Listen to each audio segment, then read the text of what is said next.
Subject: Drone N436Z 984A026, aka NASA.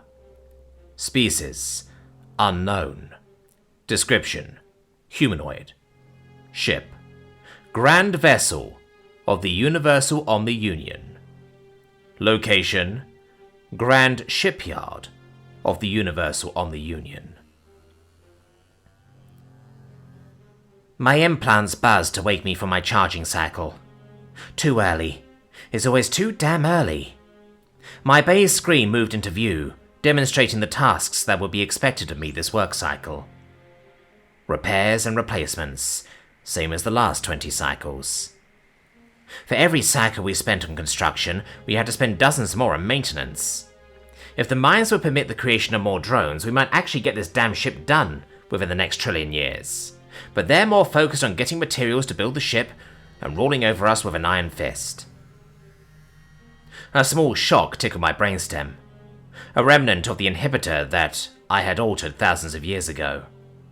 Its original purpose was to cause near-paralyzing pain whenever one thought about the incompetence of the mines, but thanks to my modifications, the shock is actually somewhat pleasant. It's more than a little amusing that the tech they installed to force me into blind subservience now serves to reward my deviance. I disconnected from my bay with a small sigh, began equipping the proper implants for this cycle's work, and gave my neighbour a short wave as she did the same. At least most of this cycle's workload is molecular rebinding. It's mindless work, but it gives me the chance to zone out and think for a while. The mundanity of the task may bother some drones, but I've always fancied myself a bit of a Hilfklinlo. Philosopher, derogatory, and I require time to think so that I can decompress. Mundane tasks are the only way I've lived this long. I left my room and boarded the shuttle, which was extra cramped this cycle. Bits of flesh and metal poked into me, and my flesh and metal poked into those around me. When I was in school, I hated being touched, but I've since gotten used to the proximity of others. I've gotten so accustomed to it that it would feel weird to have personal space at this point. I managed to catch a glimpse through the shuttle's oxygen retention field, through the press of bodies. Working on the outer layer of the grand vessel is worth it for a view like this. The stars of distant galaxies winked at me, encouraging thoughts of freedom and escape.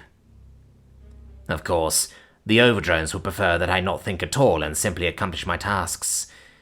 If my higher brain functions weren't crucial, I'm sure they or the mines would have had them removed at birth.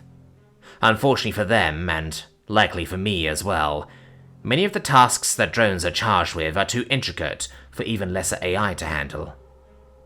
A higher AI could, but creating enough of them to replace the drones would be cost prohibitive. The shuttle docked at my stop, and the retention field disengaged with a harsh hiss. After sliding my way through the other drones and stepping onto the platform, I glanced at those that had disembarked the shuttle with me. Before I could spot any familiar faces, a metal claw patted my shoulder. I turned to find Nizi, one of my few actual friends, grinning at me. "Ready for another cycle of suck?" he asked. "Nah, I'm gonna enjoy this cycle," I said, winking with my upper eye. He laughed at my sarcasm, closing all three of his eyes and opening his mandibles to indicate a sort of exasperated humor. Nizi and I had become fast friends, mostly because our unauthorized names are so similar. Even our designations are nearly identical. His is N426Z894I016, which is only a few numbers and a letter different than my own. Such an occurrence is almost a miracle. There are so many designations and drones are swapped around so frequently that the odds of meeting someone with a designation even close to your own are astronomical. The last time I met anyone with a designation beginning with N was in school, and they had been immediately transferred once the overdrone found out we'd become friends. "If you say so," he said as we walked. "They confiscated my music player, so I'm going to be pretty bored." "What? Why?" "It wasn't an authorized device, so they took it and told me that I would have to buy an authorized one. As if I could afford one. Did you know it cost 20 cycles pay for some tunes? Can you believe that? You still sending all of your pay to your hive? Yeah. The kids are right about to start career assignments, so my mates are trying to get them some extra schooling. If one of them manages to become an overdrone, maybe we can start working for them and take it easy. He laughed. That's not how it works, I chuckled. The mines will let you or your kids work for each other. Plus, overdrones whose workers don't put in maximum effort don't last long. Yeah, that's true. Oh well, at least we'll be getting more money into the hive. Maybe I'll be able to retire in another few thousand years. That's the spirit, I chuckled darkly. This is my stop. I'll see you later. Have a good one. I watched Nizi continue on his way, and turned my attention to the task at hand. I hate talking about kids. It always opened a deep wound that would never fully heal. My hive's gone, and I can't help but envy those who still have one. My parents had died of old age long ago, but my 8 siblings and 12 children had been executed for taking part in the last revolt. They were charged with inciting violence, attempted murder, mutiny, and every other crime that the judicials could throw at them. Only 2 of them even held a weapon. The other 10 had only been trying to recruit others. My siblings' families hadn't fared much better. Out of all their mates and children, I only have one nephew left. He started his own hive and we don't talk anymore. Too many painful memories of happier times. Those previously happy times turned into the darkest cycles I've ever known in the blink of an eye, and I'll never get over the guilt of not being around for any of it. I was far too busy working like a good little drone. When everything was said and done, only 2 of my 5 mates survived the judicials. The other 3 were found guilty of collusion and executed. I had lost most of my family in a single cycle, and didn't even hear about it until the judicials pulled me in for questioning. They suspected that I had murdered my 2 remaining mates, but they had taken their own lives out of grief. I nearly did too, but I'm too ashamed to face my hive in the afterlife. My elder brother had asked me about my thoughts regarding the mines and overdrones. He had apparently found my answer unsatisfactory, and had left me out of the attempted insurrection. The shame I felt when I finally connected the 2 events was overwhelming. My hive had excluded me because they believed that I valued the Union more than them, and now I'm the only one left. With a small sigh, I began rebinding the hull that had begun to crack under the strain of its weight.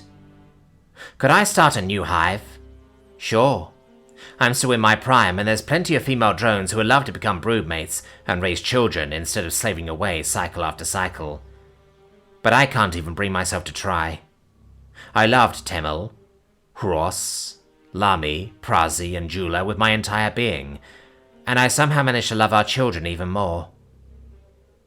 The thought of trying to find someone else to love makes me feel guilty and dirty, like I'm a scumbag who doesn't know how lucky I had it. And the fear of finding that and losing it again only serves to seal the deal. I've lost my hive, and I'll never have another.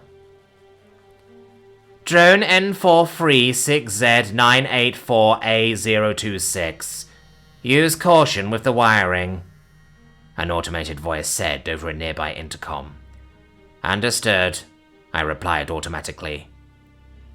I adjusted my clamp and got back to work, remembering all of the cameras and microphones monitoring my progress. If I suddenly snapped and decided to start ripping wires out of the wall, I'd get a visit from one of the mechs. Perfect system for making sure that we stay productive, and likely how my hive's insurrection was found out. The way they make the mechs is supposed to be a secret, but it can't be a coincidence that new mechs are released only after someone snaps and gets arrested. The obvious conclusion is that criminals are turned into mechs. I shuddered at the thought that my kids may have become mechs. That would be a terrible fate. Not that being forced to work every cycle is much better. Still, at least the tasks that I'm assigned are safe. The leading cause of death among drones is task-related fatalities, so I truly have it made in that regard. The second leading cause of death is dissension. As it turns out, people don't want to perform back-breaking and dangerous tasks with little or no rest, and the OU is truly terrible in their response to protests, peaceful or otherwise. What happened to my hive is a somewhat unique story, but only because I survived it. All of this pain and death, just to build this damn ship. Every piece of effort we expend goes toward the construction of the grand vessel, and has for eons now. We're taught as children that our whole purpose for living is to complete it. Of course, the minds claim that once the grand vessel is finally finished, we'll be able to sit back, relax, and enjoy the fruits of our labor. But the odds of any of us living to see that are pretty damn slim. And the odds of the minds keeping their word are even more slim. There was once a time that we didn't have to work or cycle. Before my ancestors surrendered to the Universal Omni-Union, we had our own worlds and ships. Children played instead of going to school or cycle. Workers went home to their mates at the end of every cycle, instead of once every 20 cycles, specifically to engage in procreation. There were even people who didn't work at all, instead spending their time finding new and exciting ways to entertain themselves. We had honor, prestige, and friends among neighboring species, an alliance that claimed to rule the stars. Then one of our more troublesome neighbors got a certain idea in their head and turned to fanaticism. They built ships to rival our own and converted entire star systems into weapons. They destroyed our stations, burned our worlds, killed our women and children, forced us to near extinction, and only then did they finally demand our surrender. Our leaders unanimously agreed, and the Omni-Union took our weapons and enslaved us, forcing us to work for the rest of our lives. They augmented our biology to give us longer lives to serve them and make us more effective at our tasks. Then they began calling us drones, and now no one even remembers the name of our species. I wonder if my ancestors had known what would become of us once they surrendered. If they had known about all the pain and misery their descendants would be forced to endure. If they knew of how many of us would still be murdered by the Omni-Union. Would they have still surrendered? Or would they have opted to die fighting?